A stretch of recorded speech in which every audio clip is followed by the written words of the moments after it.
Die jaar se stof lê rustig op die pad.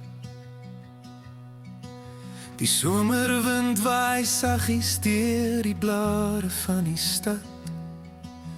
Oral sien ek liggies wat die donker breek.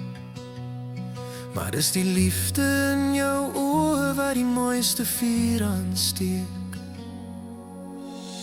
Geen koue winter, geen wit sneeu wat val, net die vrede van die oomblik hier by ons in die dal. Dis tyd vir dankie sê, dis tyd vir saam wees nou, en ek so dankbaar vir die pad wat ek stap saam met jou. Want die grootste geskenk is nie in papier toegedraai nie. Dit is die tipe liefde wat nooit uit die hart uitwaai nie. Geseënde Kersfees, mag die ster vir ons bly skyn, en elke bietjie hartseer in die wêreld laat verdwyn. Vanaand is jy my vrede, my rusplek en my lied. Die mooiste Kersfees wat die lewe my kan bied.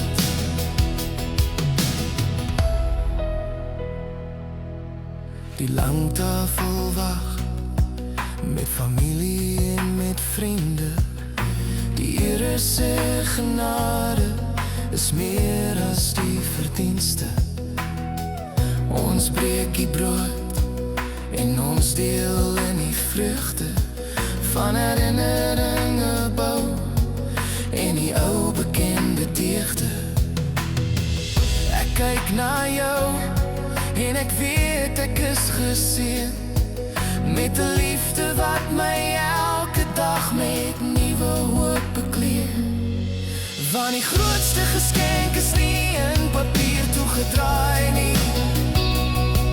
Dit is die tipe liefde wat nooit uit die hart uitwaai nie.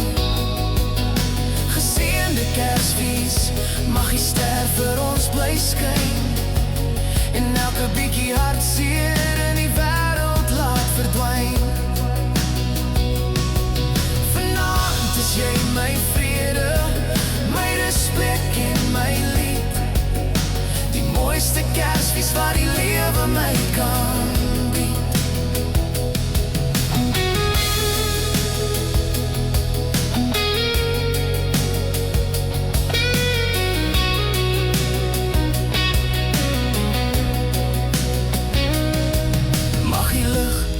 Van die krib in ons harte kom woon, en die pad van die liefde vir ons altyd kom toe.